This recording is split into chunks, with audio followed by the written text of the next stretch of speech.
And I call Jim Allister. Thank you. I read in this statement that the Intergovernmental Agreement proclaims a focus on support for victims. Does that extend to seeking truth for IRA victims who died because the Dublin government assisted in the spawning of the provisional IRA, who failed to obtain justice because the Dublin government denied extradition for decades and allowed collusion between the Garda and the provisional IRA? Does any of that interest the Minister enough to have pressed her Dublin counterpart for truth and justice for such victims that she should represent?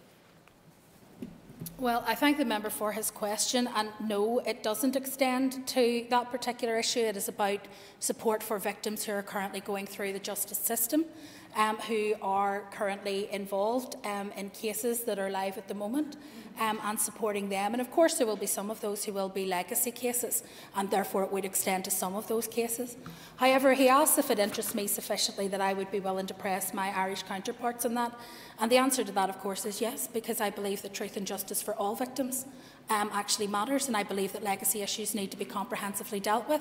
And I have stood in this place many times, and I can assure the member that wherever collusion may come from, whoever may be behind that collusion, wherever the information may come from, whether it requires a public inquiry or whether it requires another form of legacy investigation, I'm in favour of that happening. And I want to reassure the member that as leader of the party, but not only as leader of the party, as Minister of Justice, that I recognise fully that us not being able to resolve legacy issues is having a toxic effect on our ability to deliver justice in many communities in the here and now. It is polluting our ability in terms of the new start that we had for policing and justice to be able to move forward.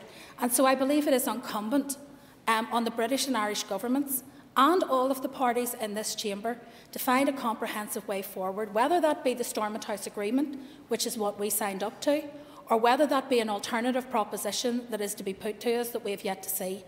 It is important and incumbent on all of us to find a way forward that delivers for all victims in terms of truth and justice. It cannot continue to be dealt with in a piecemeal way, in a piecemeal fashion. It is not fair on victims, and they should be at the forefront of our consideration in those matters. And that concludes questions on the statement. Members, please take your ease for a moment or two. Thank you.